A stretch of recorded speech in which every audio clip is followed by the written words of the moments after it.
आप सभी का स्वागत है ये नए कार्यक्रम में, जिसमें हम दिल्ली यूनिवर्सिटी में एक पेपर जो नया इंट्रोड्यूस हुआ है न्यू एजुकेशन पॉलिसी के तहत। क्योंकि जैसा कि न्यू एजुकेशन पॉलिसी में मोटा मोटी ये है कि जो एजुकेशन सिस्टम है, जो एजुकेशन स्ट्रक्चर है, उसको मल्टी डिसिप्लिनरी, इंटर डिसिप्लिनरी बनाना है। जिसके तहत जो जो स्टूडेंट्स हैं वो अ, विभिन्न विभिन्न सब्जेक्ट्स के पेपर्स भी अ, एक इंट्रोडक्टरी वे में या एलिमेंट्री वे में पढ़ सकते हैं अपने इंटरेस्ट के अकॉर्डिंग। ठीक है। तो ये जो पेपर है, constitutional values and fundamental duties, ये पॉलिटिकल साइंस जो सब्जेक्ट है, जो डोमेन है, वो इंट्रोड्यूस करता है वैल्यू एडिट कोर्स में। वैल्यू एडिट कोर्स का मोटा मोटी ये मतलब है कि ये आपके जो नॉलेज है उसमें वो वैल्यूज को वृद्धि करेगा। जो जो आपका समझने का जो तरीका है, उसमें वैल्यूज, कॉन्स्टिट्यूशनल वैल्यूज को क्रिएट करना इस पेपर का उद्देश्य है। ठीक है। तो जैसा कि मेरा नाम है देवनम प्रिय, I am a faculty of Delhi university S. तो आप सब देख पा रहे हैं मोटा, ये जो पेपर है इसके तहत हमें जितना भी संविधान में जिस तरीके का मूल्य, जिस तरीके का वैल्यू जो संविधान भारतीय समाज को प्रदान करता है, उन सभी को हमें विश्लेषित करना है या उस सबको एनालाइज करना है। और साथ ही साथ दूसरा जो पार्ट है फंडामेंटल ड्यूटीज। क्योंकि अ, इसके तहत जो फंडामेंटल ड्यूटीज जो इंट्रोड्यूस हुआ था 42nd अमेंडमेंट्स में, जो एक नया भाग लेके आया है कि केवल और केवल नागरिक केवल और केवल अपने अधिकारों की बात ना करें, वो अपनी रिस्पॉन्सिबिलिटी को भी जाने।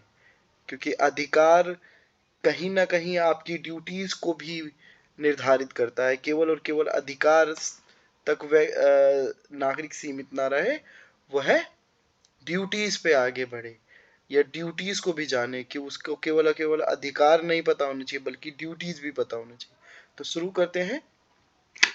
तो जो ये जो पेपर है, इसका पेपर का ऑब्जेक्टिव क्या है कि स्टूडेंट्स में जो कॉन्स्टिट्यूशन का रेलेवेंस है, कॉन्स्टिट्यूशन के बारे में नॉलेज मिले, उसका रेलेवेंस पता चले।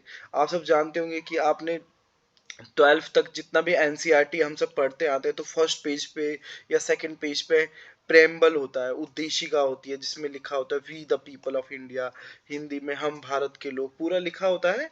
ठीक है। दूसरा क्या है, दूसरा उसके अगले पेज पे हम देखते हैं कि फंडामेंटल ड्यूटीज भी लिखी हुई हैं। ठीक है। तो हम देख ही रहे हैं, जो ये जो पेपर है इसका लर्निंग आउटकम या ऑब्जेक्टिव ये है कि enrich students with knowledge and relevance of the constitution and develop awareness about duties and values। कि आपके अंदर यह चेतना उत्तेजित करी जाएगी कि आपके क्या कर्तव्य हैं और संविधान के क्या मूल्य हैं, जिसपे आपको अपना एक नागरिक समाज में अपना जीवन व्यतीत करना है।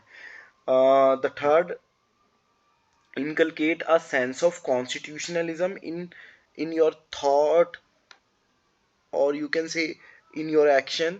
कि जो कॉन्स्टिट्यूशनलिज्म है, जो संविधानवाद है, वो आपके चिंतन में, आपके एक्शंस में वो किस तरीके से जोड़ा जाए, वो कैसे लाया जाए कि आप संविधान के तहत अपने व्यवहार को संरचित करें, आप उसके अकॉर्डिंग अपने व्यवहार करें। ठीक है।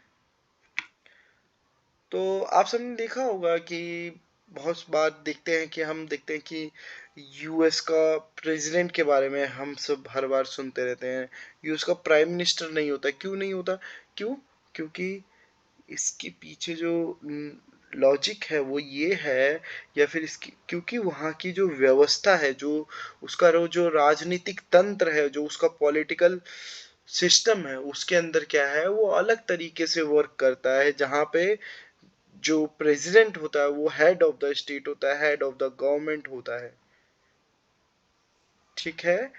एंड क्योंकि ये इसलिए होता है कि there are multiple type of political systems, मतलब कोई एक तरीके का राजनीतिक तंत्र नहीं है जो हर जगह व्याप्त है।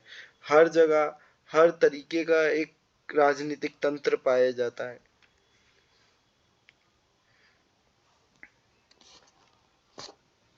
और जो उसके पीछे जो मूलभूत तत्व होता है उसका वो संविधान होता है, कि संविधान किस तरीके की राजनीतिक तंत्र को प्रतिपादित करता है, किस तरीके का राजनीतिक तंत्र बनाना चाहता है।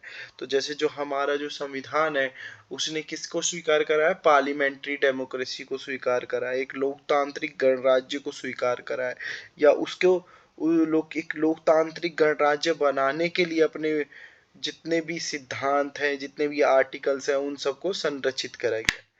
ठीक है।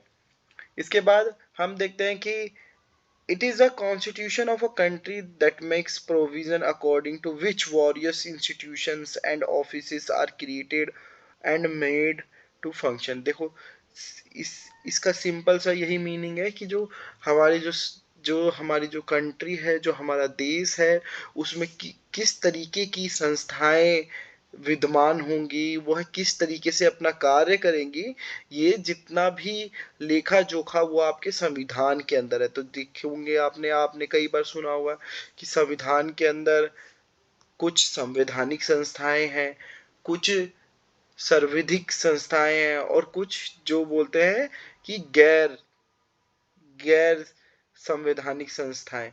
तो इसको इंग्लिश में बोलते हैं कि constitutional bodies, statutory bodies, and the last extra constitutional bodies. तो आप सब देख रहे हैं कि किस तरीके से फंक्शन करें। तो ये जितना भी इंस्टीट्यूट स्थापित करना है वो किस तरीके से क्रियान्वित करेगी अपने आप में, वो सब हम संविधान के अंदर ही उन सब का जो जो जड़ है, जो स्वरूप है, वो पाते हैं कि किस तरीके से संस्थाओं को व्यवहार करना है, अपनी ड्यूटीज को परफॉर्म करना है, अपने फंक्शंस को परफॉर्म करना है। अब लास्ट ये जो अभी हम देख रहे हैं इसी के अंदर हम लास्ट में देखते हैं कि कॉन्स्टिट्यूशन को किस तरीके से डिफाइन किया जाता है। देखो एकदम मोटा मोटी तौर पे क्या है constitution. Constitution is a set of rules, ठीक है, by which a particular country is govern. It may be written और it may be unwritten in a simple words. But if we define constitution, constitution define all aspects of the political system that a country has, and more important than anything else, the constitution reflects certain values that form the core of that political system। कि क्या करता है कि जो संविधान है वो कुछ वैल्यूज को सामने रखता है जिसके द्वारा एक राजनीतिक संरचना खड़ी होती है। आगे हम देखते हैं वो कौन कौन से वैल्यूज हैं। यहाँ पे मैं थोड़ा सा आप सभी को क्लियर करना चाहूंगा कि देखिए दो तरीके की दो दो चीजें होती है, एक होता है फैक्ट और एक होता है वैल्यू। वैल्यू का क्या मतलब होता है या फैक्ट का क्या मतलब होता है। देखो फैक्ट क्या हुआ कि कोई भी एक ऐसा साक्ष्य जो सभी के लिए समान है तो वो फैक्ट हुआ। और कोई भी एक ऐसा साक्ष्य, एक ऐसा साक्ष्य जो व्यक्ति और व्यक्ति के बीच में अलग अलग होता है तो उसे हम वैल्यूज बोलते हैं। तो वैल्यू में क्या होता है, एक सब्जेक्टिव अप्रोच होता है, और वहीं पे जो फैक्ट होता है वो एक यूनिवर्सलिस्टिक अप्रोच होता है। ठीक है। अब देखो जो ये जो वैल्यूज जो प्रोवाइड करता है हमारा कॉन्स्टिट्यूशन, इससे केवल और केवल सरकार ही थोड़ी ना अपना ठीक से काम करें। कॉन्स्टिट्यूशन के सिटीजन्स कैसे काम करें, सोसाइटी कैसे लार्जली फंक्शन करें, ये सब ये जो वैल्यूज से ही हम सब फंक्शंस करते हैं। अब अगर मैं हिंदी भाषा में बोलूँ तो वैल्यूज का क्या मतलब हुआ। वैल्यूज का मतलब एक तरीके से संस्कार, कि हर जब देखते हैं ना कि हम सब फैमिलीज के अंदर भी देखते हैं कि संस्कार होते हैं, कि ये संस्कारी है या नहीं। तो वही संविधान के कुछ संस्कार होते हैं। ठीक है।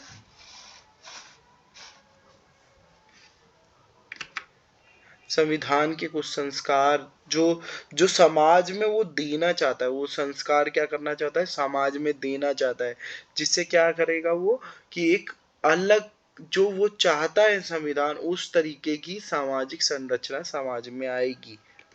नेक्स्ट, आगे हम देखिए इस जो यूनिट के अंदर हम देखेंगे कि what are the values reflected in the constitutions.